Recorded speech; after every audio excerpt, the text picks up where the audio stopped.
경제, 외교 할 것 없이 전방위적 위기 상황인 현재 대한민국. 이 위기를 해결하는 과정에서 의견 차이나 이해관계를 둘러싼 다툼은 불가피하죠. 여기서 필요한 건 갈등을 조정하는 정치일 텐데요. 그런데 지금 우리 시대 정치는 자기 진영 혹은 특정인의 이익만을 추구하고 있습니다. 어쩌면 진정한 의미의 정치는 아예 실종된 상태인지도 모르겠습니다.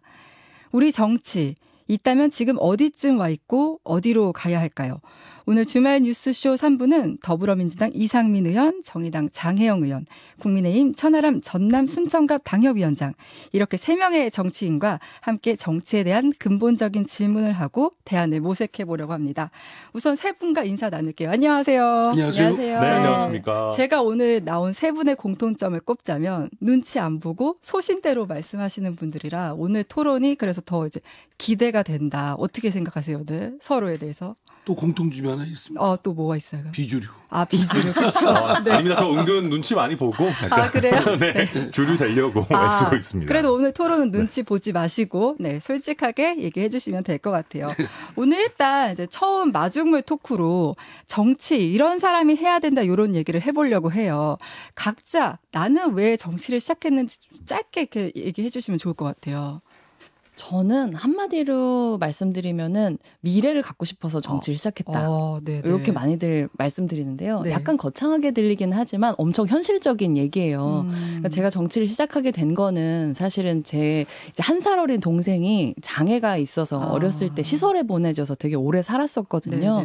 근데 그런 동생이 이제 어떻게 하면 존엄하게 살아갈 수 있을까라는 고민을 하다 보니까 어떤 사회운동을 넘어서서 이제 정치가 변하고 제도가 변해야 그러니까 우리 사회에 가장 약자들이 존엄하게 살 수 있어야 모두가 존엄하게 살 수 있으니까 그런 변화를 만들 수 있는 힘이 정치에 있다고 보고 그리고 이제 정치를 시작한 거죠. 그래서 약자들에게 미래가 없는 사회는 모든 사람들한테 미래가 없는 사회이기 때문에 약자들에게도 존엄한 미래가 있는 사회를 만들고 싶어서 정치를 시작했습니다. 네, 우리 천하람 위원장. 네.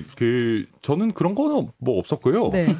저는 그냥 재밌어서 합니다. 재밌어서요? 네. 어떤 점이 재밌어요? 그러니까 뭐냐면 우리 사회나 공동체의 미래를 이렇게 뭐랄까요? 이렇게 상상해보고 내가 이걸 이렇게 바꾸면 좀 더 좋아지지 않을까? 이런 생각하는 것 자체가 되게 재미있잖아요. 그리고 이게 약간 최상위의 관점에서 이렇게 제가 막 최상류층이다 이런 게 아니라 가장 높은 관점에서 우리 사회를 좀 이렇게 전체적으로 볼 수 있는 되게 좋은 뭐랄까 행동하는 철학자 같다라는 그런 표현들도 가끔 쓰지 않습니까? 그런 면에서 이제 저는 대하 드라마 같은 멋진 정치를 꿈꾸고 이제 재밌게 해보겠다고 들어왔는데 막상 우리 정치를 보면 약간 막장 1일 드라마 같은 느낌이 들긴 합니다만 그래도 여전히 저는 재미있는 것 같습니다. 네, 우리 이상민 의원. 저는 이제 2004년도에 첫 국회에 입성을 해서 줄곧 지금 국회의원을 하고 있지 않습니까? 거의 20년이 다 되신 거죠. 예, 네. 마치 지금 시점에서 2004년도 하면 구석기 시대 같은데. 근데 그때는 이제 차떼기라는 그 한국 정치의 부패, 큰 사건이 터졌죠. 그래서 이 깨끗한 정치에 대한 국민적 갈망, 또 차떼기가 상징하는 부패에 대한 국민적 공분. 저도 똑같은 시민의 한 사람으로서 깨끗한 정치까지는 아니오고 깨끗한 선거 한번 해보겠다라고 해서 뛰어들었는데 그 이후에 이제 정치를 줄곧 하면서 제가 겪고 느낀 바는 제가 국회의원 되기 전에는 소비자 운동, 납세자 주권 운동 이런 시민 운동을 했습니다. 근데 그때는 외침이고 이렇게 그런 건 있었지만 실질적으로 제도화하고 이런 걸 하는 거 입법화하고 하는 데는 한계가 있었죠. 근데 국회는 사실 우군을 잘 만들고 세를 잘 형성을 하면 제도화할 수 있고 정책을 만들어낼 수 있고 또 견제도 할 수 있고 이런 효능감이 지금 생겼습니다. 점점. 아마 이제 천하람 우리 위원장께서 말씀하신 그 재미있다는 것도 그걸 테고 또 그 장혜영 의원께서 말씀하신 그와 같은 가치 지향적인 것도 섞여서 저로서는 날로 처음보다는 처음에는 그냥 한번 그냥 그 더러운 정치 이 정치를 퇴치하고 한번 깨끗한 정치 하겠다라고 단순하게 시작을 했던 건데 그런데 이제 지금은 할수록 지금 그와 같은 두 분의 말씀이 다 결합되고 와닿습니다. 근데 이제 효능감을 얘기하셨는데 막상 내가 초심을 갖고 정치에 입문했지만 실제 내가 생각했던 것과 너무 다르다. 그래서 좀 내가 생각했을 때 초심과 생각했을 때 좀 어느 정도 변했다. 이렇게 느끼실 때도 있으신지? 많죠. 부딪히는 것들이 왜냐하면 정치인들에 대해서 가장 비판적인 거 특히 더 이 민주당에 대해서는 내로남불, 네. 위선적 이런 말을 많이 비판받고 그거는 저희 당의 저를 포함해서 자초한 측면이 크거든요. 네. 또 잣대가 틀립니다. 그리고 이제 요즘에는 더 진영화되고 있어서 내 편은 무조건 옳고 상대는 악이고 네. 그리고 상대를 악마화하고 이게 거의 뭐 체질화 고착화돼 있다 보니까 저의 생각이 나름의 기준이 있는데 없이 진영의 논리로 가야 되는 그런 때도 있고 네. 또 가면 양심의 가책을 느끼지 않겠습니까? 그렇죠. 또 제가 하는 길이 이런 길이 아닌데 이런 갈등이 막 뒤범벅이 되죠. 두 분은 어떠세요? 이렇게 돌이켜보니 초심과 어느 정도 멀리 왔는지 아니면 가까이 있다 이렇게 느끼시는지. 네. 뭐 정치를 하는 이유 같은 마음은 사실 쉽게 변하는 건 아니니까 이제 그런 것들은 그대로 가지고 있는데 이제 신경 쓰는 내용이 약간 변하는 건 있는 것 같아요. 그러니까 예를 들면 저는 이제 중요하다고 생각하는 의제가 명확하니까 네. 뭐 예를 들면 뭐 장애인의 인권이라든지 뭐 성소수자 인권이나 뭐 여성 폭력이라든지 아니면 뭐 세금 문제 이렇게 의제를 어떻게 하면 조금이라도 더 발전시켜 볼 수 있을까 이 고민을 임기 초에는 많이 했다면 이제 3년 차를 넘어가는 시점이 되니까 아무리 이 의제가 말이 되고 국민들 대다수가 동의를 해도 이 진영 논리 안에 한번 포섭이 되고 나면 앞으로 한 발짝도 나가지를 못하는 거예요. 그렇기 때문에 결국에는 이게 어떤 권력의 구도의 문제, 구조의 문제가 있기 때문에 이 양당 진영 자체를 어떻게 하면 넘어설 수 있을까? 그래야 대한민국 사회를 발전시킬 의제들도 좀 진척이 되겠구나. 이렇게 보는 관점은 훨씬 더 많이 생긴 것 같아요. 저는 제가 정치를 하면서 비주류가 될 거라고 별로 생각을 못 해봤거든요. 네네. 네, 근데 사실 오늘 약간 비주류 모임 같이 있지만. 환영합니다. 예. 아니, 근데 왜 날 보면서. 20년을 하셨던 분인데 우리 중에 가장 주류예요.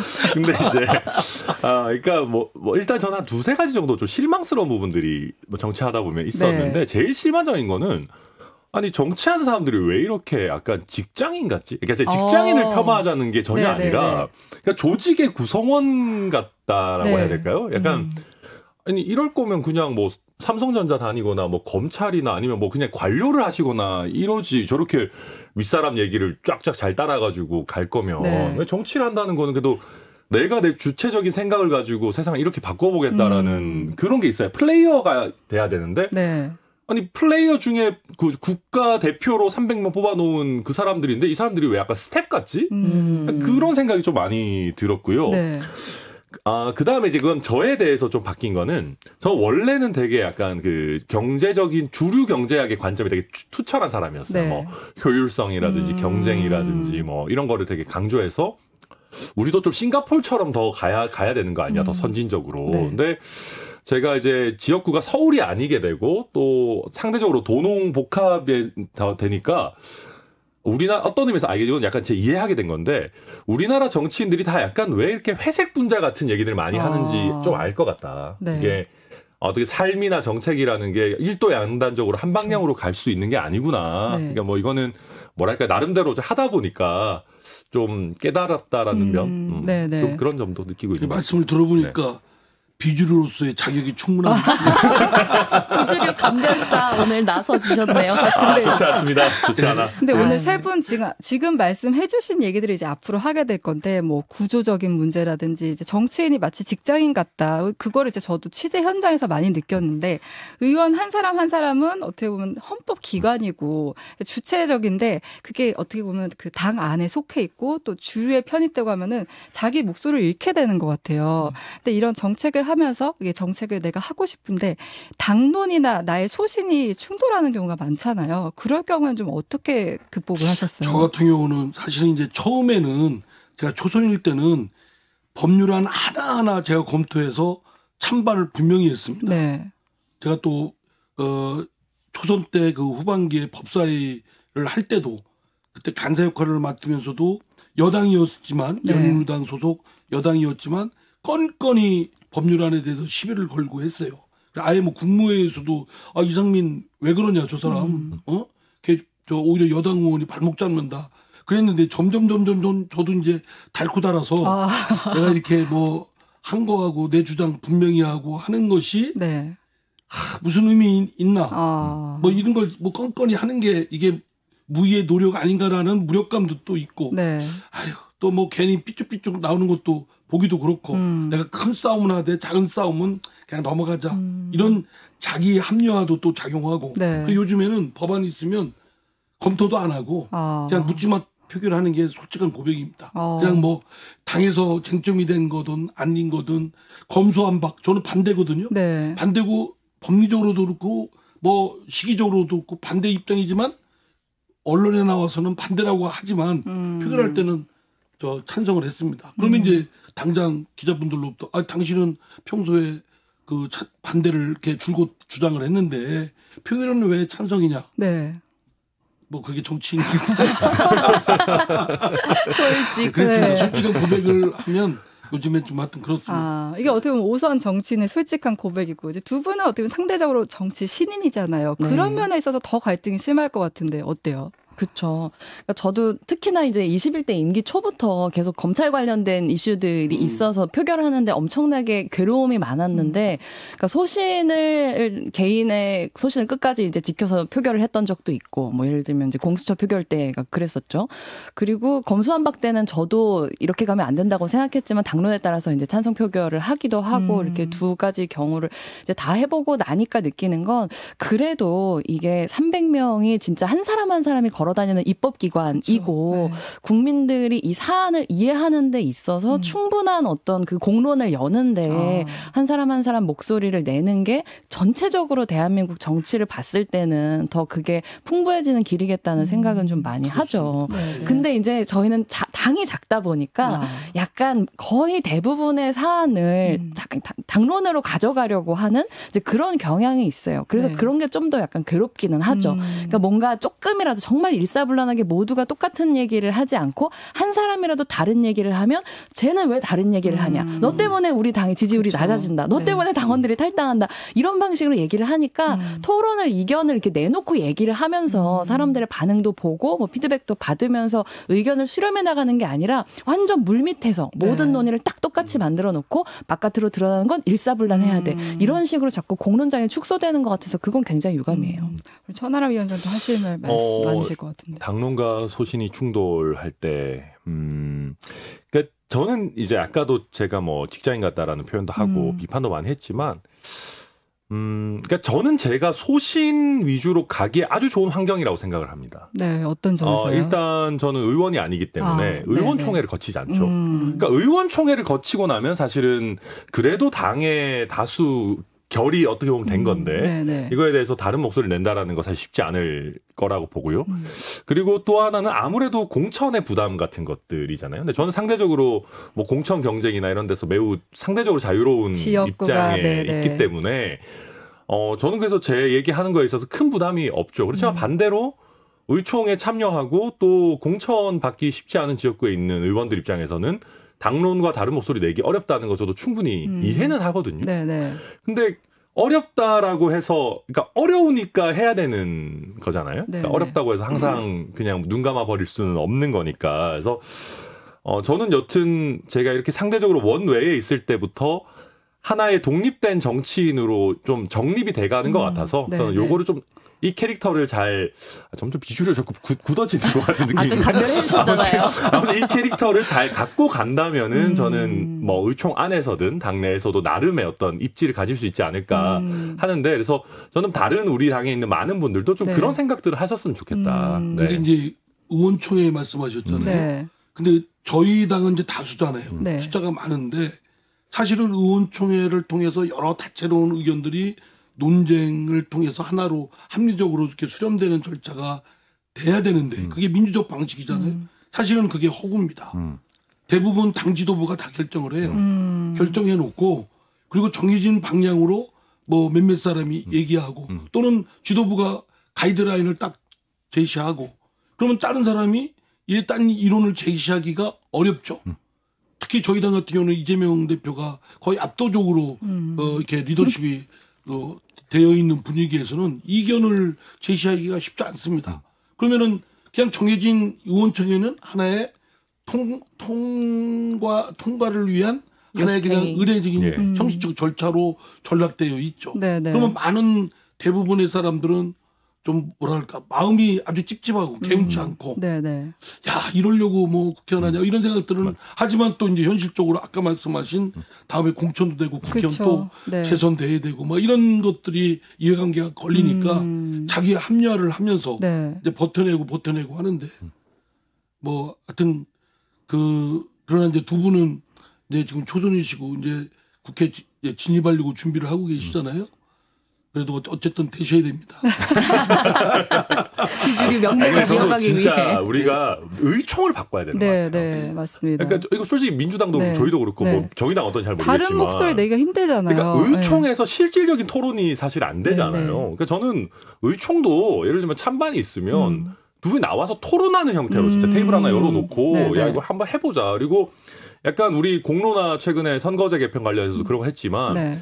시작하기 전에 입장 같은 거를 무기명으로 이렇게 좀 이렇게 클릭 같은 거 해놨다가 네. 토론 듣고 나서 입장이 뭐 어느 쪽으로 많이 변했는지 이런 거 내보는 것도 얼마든지 가능하거든요. 네네. 근데 그런 실질적인 토론 절차는 일부러 안 하려고 하잖아요. 지도부에서. 지도부에서 안 하죠. 절대 안 하려고 하니까. 근데 이제 아니 의회에서조차 토론을 안 하는데 이거 뭐 뭘 하겠습니까 사실. 진짜 맞는 국회에서 말씀. 좋은 제도가 있거든요. 네. 전원위원회 같은 거. 그렇죠. 네. 국회의원 전체가 모여서 사실 지금은 각 상임위에서 통과된 법안은 그냥 본회의에서는 그냥 묻지마 투표예요. 저처럼 뭐 네네. 대부분의 분들은 그 짤막하게 요지되어 있는 것 말고는 알 수가 없고 그것도 안 보고 그냥 표결합니다. 찬성으로.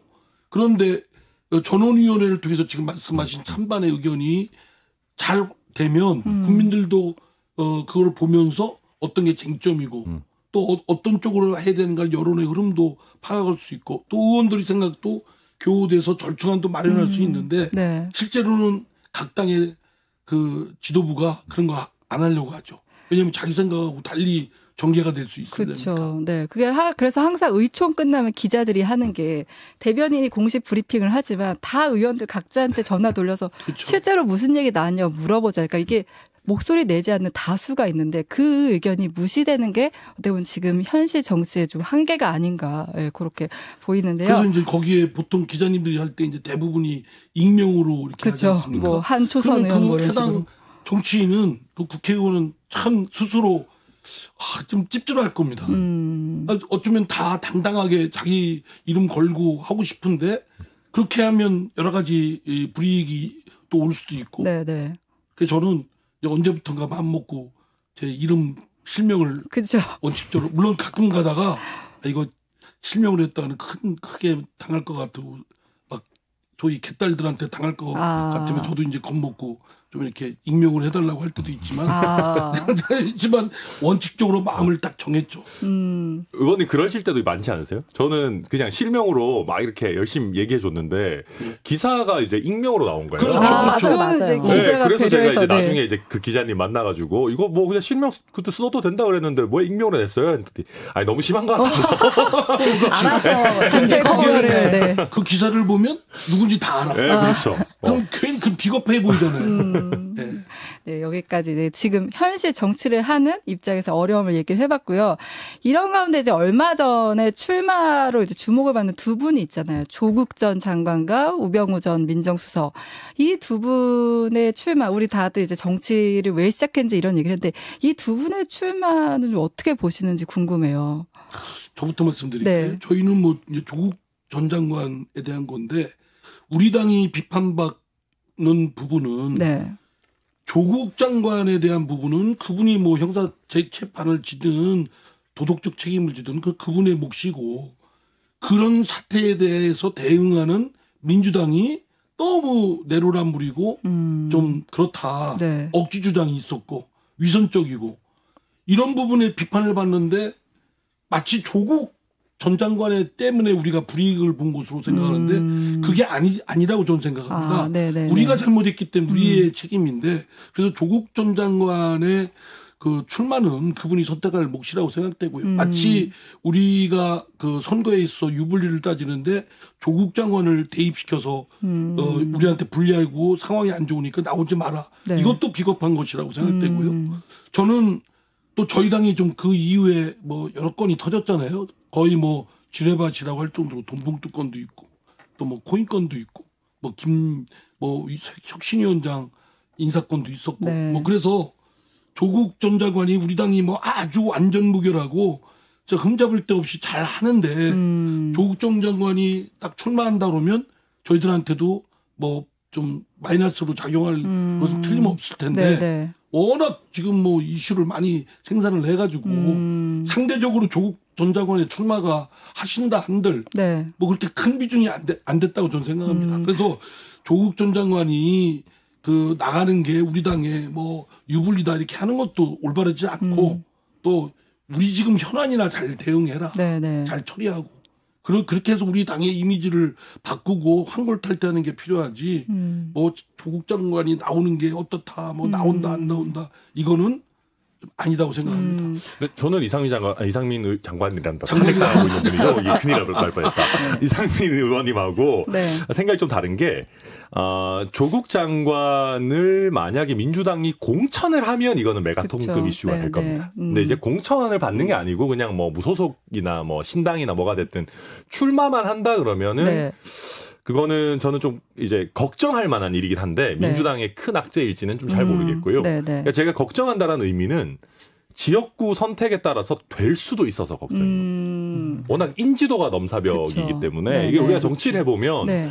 호감도도 중요하지만 그 이전에 인지도가 사실 어마어마하게 크게 작용을 하거든요. 근데 지금 우병우 전 수석이나 조국 전 장관이나 이런 분들은 국민 대부분 모르는 사람이 없는 분들이기 때문에 네. 이거 진짜 출마했을 때 어떻게 될지 좀 알 수가 없다. 순천으로 출마할까? 조국 전 장관이 순천 출마하면 어떡하지? 순천 출마하면 오히려 민주당 표 조금 깎아 먹으실 수도 있어서 아무튼 그건 이제 뭐 사법공학적인 거니까 잘 모르겠는데 근데 이제 우병우 수석 같은 경우는 상대적으로 파괴력이 덜해요. 팬덤이 없어요 이분은. 네, 네, 그리고 제가 봤을 때는 국민의힘에서는 약간 친박의 올드보이들이 부활하는 거를 부담스러워하기 때문에 네네. 공천 줄 가능성 없을 것 같고 네네. 다만 마찬가지로 경북에 이제 자기 고향 같은 데 출마하면 당선될 가능성이 없지는 않다. 네. 네. 뭐 근데 제가 여기서 이제 묻고 싶은 거는 뭐 조국 전 장관이나 우병우 전 수석이나 그러니까 출마를 왜 하냐는 거예요. 그러니까 이게 정말 국익을 위해서 뭐 국민을 받들기 위해서 이런 건지 아니면 개인의 명예 회복을 위한 건지 그거에 대해서 좀 어떻게 보시는지 궁금해서요. 근데 뭐 그분들이 왜 출마를 하는지는 사실 뭐 그분들을 모시고 들어보셔야 정확하게 들으실 수 있을 텐데 근데 저는 사실 궁금하지 않아요. 어느 쪽인지 궁금하지 않고 그게 뭐 민주당의 이익인지 아니면은 뭐 흠인지 뭐 이런 얘기를 떠나서 대한민국 정치 자체를 미래가 아니라 과거로 다시 가져가게 된다는 측면에서 저는 네. 두 분의 출마를 좀 부정적으로 보는 입장이기는 해요. 네네. 왜냐하면 물론 우병우 수석이 조국 전 장관에 비하면 파워가 약하다는 거 저는 동의합니다. 네네. 팬덤이 없기도 하고 또 워낙 뭐 현재까지 계속 큰 이슈들이 있었기 때문에 그렇기도 한데요. 어쨌든 우병우 전 수석은 이제 박근혜 대통령 때 국정농단에 연루되어 있는 대표적인 상징적인 인물이고 그러니까 그쪽 진영의 어째 친박이기는 하지만 뭐 네. 국민의힘의 하나의 상징적인 인물이고 또 조국 전 장관은 또 문재인 정부 시기에 굉장히 상징적인 진영의 인물이기 때문에 네. 이 두 분이 어쨌든 선거에 나온다고 하는 건 사람들의 주목을 받을 수밖에 없고 그렇죠. 그러면 결국에는 우리가 또다시 전파를 통해서 하게 되는 얘기가 누가 더 나쁘냐 이런 얘기이지 대한민국 사회를 어떻게 바꿀 거냐 그러네요. 이런 얘기는 아니게 될 거거든요. 그래서 또다시 과거의 진영 다툼으로 미래를 위한 정치의 시간을 잡아먹게 된다는 측면에서 저는 두 분의 출마는 좀 부정적으로 봅니다. 네. 사실 깨어있는 유권자가 결국은 귀결되겠죠. 네. 그런 부분에 대해서 이미 역사적으로 또 진정하게 투표권을 행사함에 있어서 심판을 내려줘야 되는데 네. 그게 아니고 이제 표피적인 어떤 선정주의로 흐르게 되면 사실 아마 총선에서는 그분들의 뭐 동정이 이렇게 지면을 덮을 거고 그러면 나머지 후보들이나 뭐 이런 분들의 목소리나 공약 대결이나 이런 것들은 묻혀버리고 뭐 그런 부정적 작용이 걱정됩니다. 아까 천하람 위원장도 진짜 당선될까 봐 두렵다고 했는데 어떤 점 때문에 그 얘기하신 거예요? 그러니까 이제 그렇게 되면은 네. 우리가 이제 정치하면서 결코 해서는 안 되는 게 이제 유권자 탓하는 건데 근데 약간 유권자 탓하는 마음이 좀 들 것 같아요. 아, 이거 진짜 이렇게 사회적으로 무리를 일으키고 대한민국을 반으로 쪼개놓은 뭐 각자의 영역에서 이런 분들이 또다시 어떤 이유에서든 유명해서든 아니면 뭐 일부 약간 뭐 개인적으로 아픔을 겪은 게 약간 온정주의적으로 보이든 어떤 이유에서든 유권자들 선택을 받는다 그러면 약간 그런 얘기 있잖아요. 무슨 뭐 유명해지고 나면 똥을 싸도 뭐 그런 거 있잖아요. 네네. 막 그런 것처럼 우리가 그냥 좋은 인지도든 나쁜 인지도든 가리지 않고 쌓는 게 결국 그러니까 좋은 거 아니냐 정치인 입장에서 네. 막 그런 식으로 좀 너무 결국 뭐 좋은 인품이나 뭐 어떤 정책이나 이런 거 다 필요 없고 그냥 화제성 네. 이걸로 가는 거 아니냐 하는 그런 좀 안타까운 마음이 들 것 같고요. 근데 아무튼 저도 뭐 말씀드리자면 이분들이 무슨 뭐 모르겠어요. 아니 국민들을 생각한다면은 그냥 집에서 TV 보고 계셔야 되는 거 아닙니까? 예, 그냥 본인들 한풀이 하러 나오시는 것 같다 생각해 봅니다. 네, 여기서 이 얘기는 정리를 하고요. 이제 다음 주제로 넘어가 볼게요.